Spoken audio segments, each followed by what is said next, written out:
And friends, of course, that's a separate topic. If we're talking about Asia, then of course I just can't help but remember China, which is slowly but surely absorbing all the Russian regions. Methodically. The television report said, well, basically there is going to be a factory, plenty of new jobs. Here you go, take that, as they say. It's all China.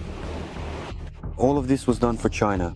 And naturally Turkey as well. Erdogan's position here is clear and understandable. Putin is simply obliged to return all temporarily occupied territories to Ukraine. Crimea is no exception.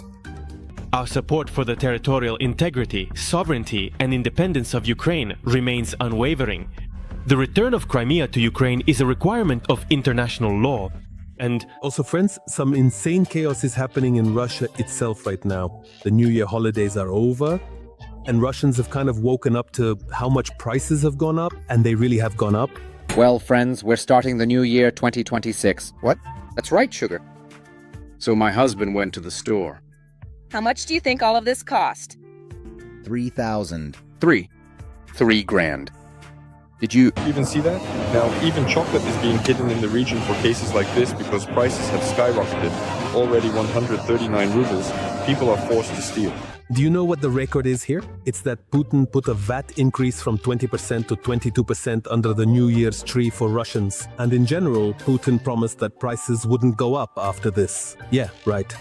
I was just out shopping for work, and honestly, I was absolutely shocked by the prices. What used to cost before New Year's 250 to 300 rubles, now it's over 500. You know, over there in their swamp of civilization, they have a finance minister named Sivanov, and he says it outright. All Russians, yes, yes, yes, you too, you will be paying for Putin's war against Ukraine. You'll be taking money out of your own pockets to fund the war. We need additional spending on defense and security. Today, this is our country's main priority. And in order to ensure the necessary resources, yes, we are currently adjusting the value-added tax. By the way, Russians, you're probably expecting a salary increase in 2026.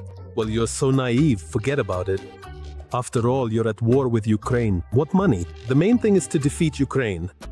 Alexei Chekachev, managing partner of the HR agency A2AMN, shared a story about a factory with 2,000 employees in the Central Federal District. According to him, at the end of the year, the owners of the enterprise announced a freeze on salary indexation due to expensive loans and a spike in prices. Even though the company broke its record for production volume and increased its revenue. According to Chekachev, the model of tactical poverty is also used by one of the retail service chains to pay employees less. The Moscow Times. Listen, don't worry about the money.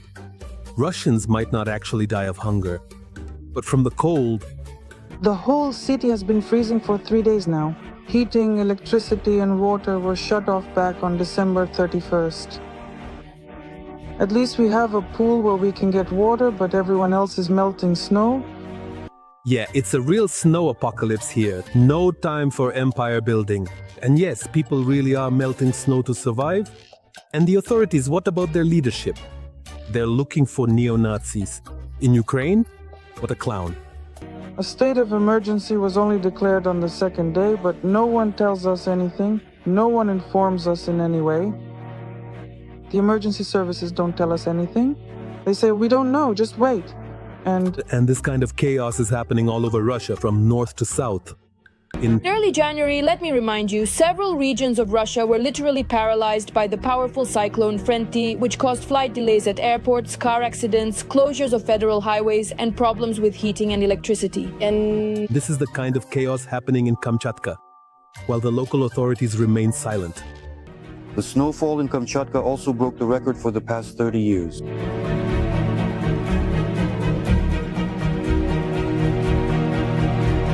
And now this is Moscow, somewhere near the Kremlin. This is a snowfall that Moscow hasn't seen in the middle of winter for the past 56 years. Then the snow falls gently from the sky, slowly covering the landscape in a thick white blanket of frost. And you know what's the main thing about all this? It turns out that when it comes to the snowfall and the cold that hit Russia, do you know who's to blame? That's right, Ukraine. KFU with this nonsense. Some government officials believe that the bad weather and its consequences in southern Russia could be the result of the use of climate weapons. Obviously, such a large amount of precipitation can't just fall all at once for no reason. This was done to divert our resources to deal with the aftermath of the bad weather. It's amazing. In the middle of winter, laughter fell in Russia. What a surprise, that's never happened. Now the mayor of Moscow, Sobyanin, steps in. He says, give us more air defense systems. It's freezing. A cunning plan by Ukraine's forces. I think they've completely lost their minds over there, right? Sergei Semyonovich requested additional air defense systems from the military to protect the capital. They promised to take care of everything. These are very difficult times, but we hope everything will be all right. This was the comment from a source close to the Moscow mayor regarding the situation.